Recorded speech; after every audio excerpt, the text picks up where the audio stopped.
I was very tired that day. The time was already late, and it was necessary to catch the last trolley bus.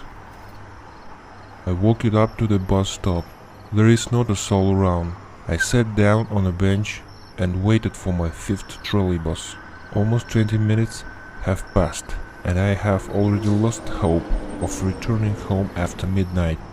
And then a trolley bus appeared around the corner. Number 5, mine.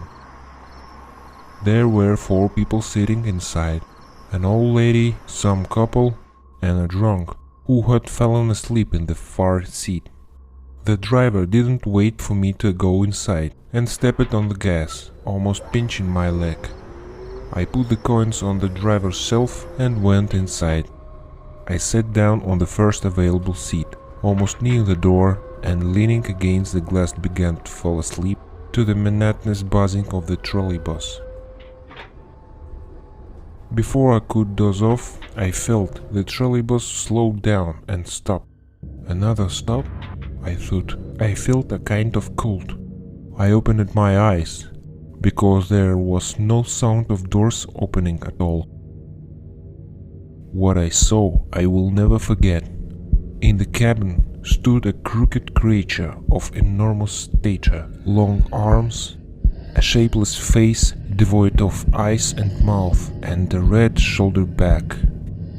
What is it? Am I dreaming? The creature moved towards me. It touched me with its long cold finger, and it went on to the salon. I couldn't move at all. I could only watch in the rear view mirror of the driver, who also froze in a creepy pose. The creature passed by the other passengers, also touched them with a finger, and reached the poor drunk, who was still sleeping in the back row. There I couldn't see clearly what was going on there, but I heard the sound of a zipper on the back and how something big is put into it carefully with some kind of crunch, pushing it harder and harder. Then there was silence. My head became heavy and I fell into the darkness. I woke up from some kind of creaking and hit my head on the handle. "Zavodsky!" The driver yelled. My stop. What's a dream? I stood up and looked back.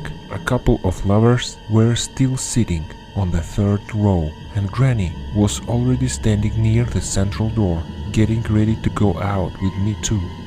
And there was no one in the last row anymore. There was no drunkard who snored like that all the way. Only his shoe under the seat, and the sharp pain in my neck reminded me of what had just happened in this terrible dream, and I ran out to the bus stop.